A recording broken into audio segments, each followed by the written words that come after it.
Good evening, my dear students. Today we will study about theorem 9.8. हम लोग 9.8 theorem के बारे में पढ़ेंगे। थ्योरम ये कह रहा है कि एंगल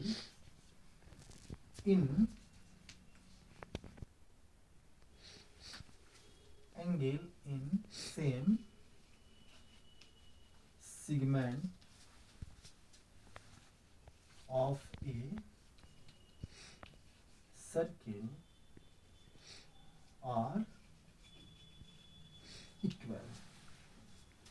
थ्योरम 9.8 कह रहा है कि angle in same segment of a circle are equal. इसे हम प्रूफ करने के लिए सबसे पहले गिवन मटेरियल को लिखते हैं। गिवन में है COR, मीन्स सर्किल में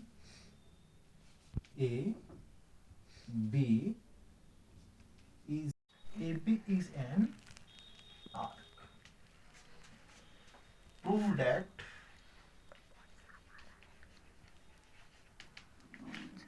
कंस्ट्रक्शन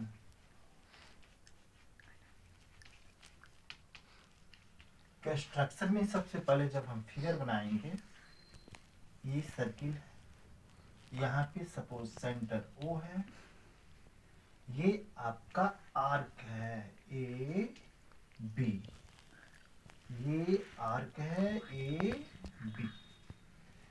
यहाँ पे ये एक सर्किल मतलब एक हो गया आपका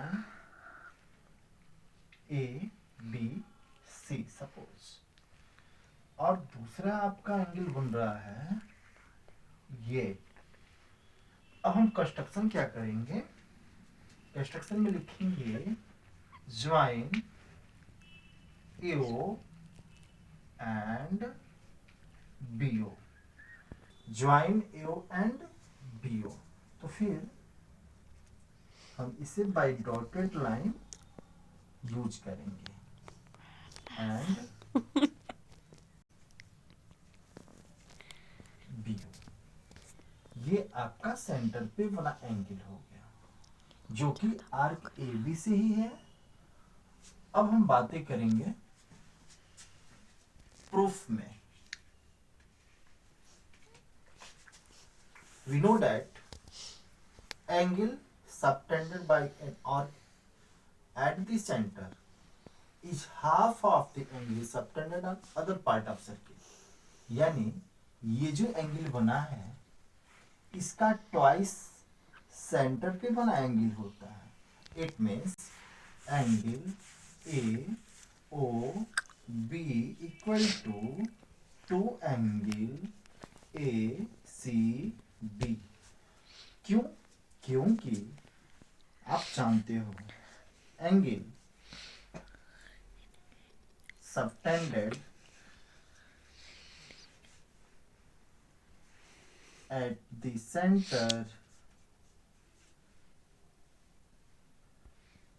angle subtended at the center is half of angles subtended other part of circle, other part of circle। तो इस प्रकार से अगर हम दूसरे की बात करें, angle AOB equal to angle ADB। Equation first, equation second. From equation first and equation 1 and 2, angle ACB जब देख रहे हैं कि LHS सेम है तो RHS भी सेम होगा। तो two angle ACB equal to angle ADB। 2 से 2 कट जाता है, बचा क्या? Angle ACB equal to angle ADB। इस प्रकार हम लोग इस मैटर को प्रूफ कर दिए कि जो सेम सेगमेंट पे बना ये एंगल होता है ये सेम होता है। ओके।